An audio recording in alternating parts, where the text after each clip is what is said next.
Start. Mr. Deputy Chairman, I have moved an amendment, and while doing so, I have noted that the bill has been passed by the other house. I have got to make out a very good case for referring the bill to a select committee.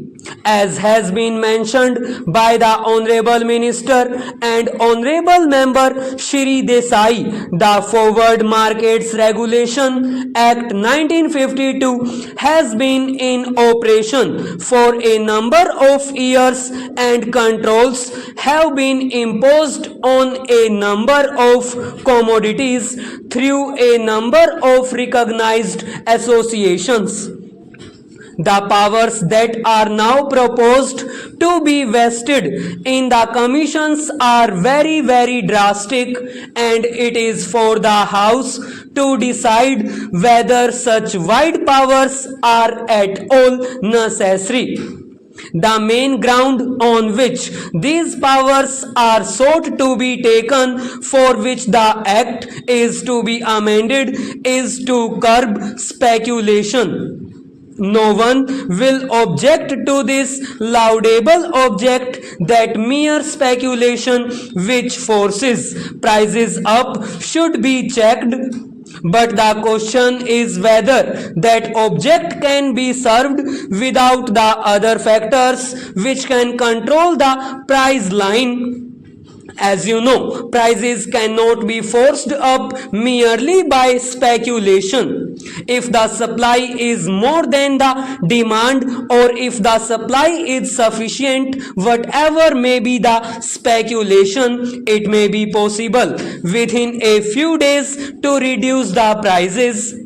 But prices cannot go up beyond a reasonable limit. The powers that are now proposed to be given are very drastic. In the Forward Contracts Regulation Act, ready delivery contract is defined as a contract which provides for delivery of goods within 11 days.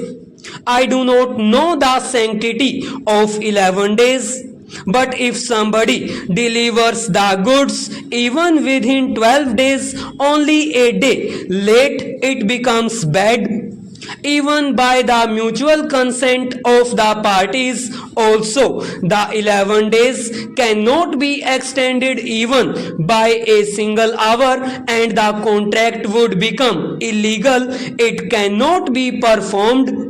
Similarly, a non-transferable specific delivery contract is a contract where it cannot be transferred, but a transferable specific delivery contract is a contract which is not a non-transferable specific contract, and it can be transferred from person to person.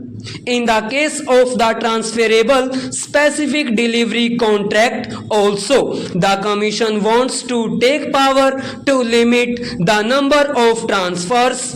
That is to say, a transferable contract also cannot be transferred if the Commission so directs. Similarly, a number of other powers have been taken by the Commission. If a bylaw is amended, and if contracts have been entered into prior to the amendment of the bylaw, and if the contracts are still outstanding and have not been fulfilled or performed, the new bylaw that will be framed by the association will be applicable to these contracts also.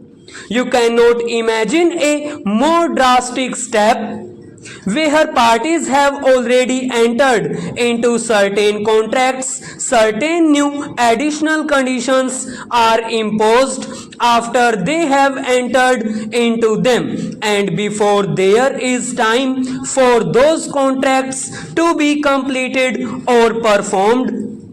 Similarly, the Commission has also been given the power that they can close if somebody has violated some of the provisions the contracts that the party has entered into. The commodities over which they exercise control are mostly commodities that are intended for export. For instance, jute and jute goods are manufactured mainly for export. The mills manufacture the goods and they sell them to the dealers, and the dealers generally sell them to the shippers and others.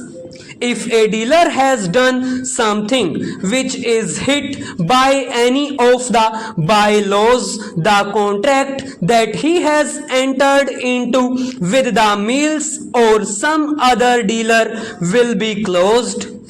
What happens then to the shipper who has entered into a contract for supply to foreign markets? He cannot get the goods and therefore he has to get them from somewhere else at a very high price, and the result will be that our export trade will be affected very much. In this connection, I would mention that I have got here copies of telegrams sent by the Chambers of Commerce in the United States of America, the United Kingdom and Australia, etc., the countries which generally purchase these goods. They are very much apprehensive that the whole trade will be affected. Recently, an order was passed by the Forward Markets Commission directing that a certain amount, a very high amount, should be deposited in cash in respect of contracts called long positions by the purchasers. The amount is so heavy that very few persons can deposit it unless they are very big people. Also, they fix up the price of jute at a certain amount. The result is that the price of jute in Bangladesh, where it is produced much more than in India, is about rupees 10 more than the price in India. As a result, the extraordinary phenomenon has happened this year that about 50,000 bales have been smuggled into Bangladesh from India.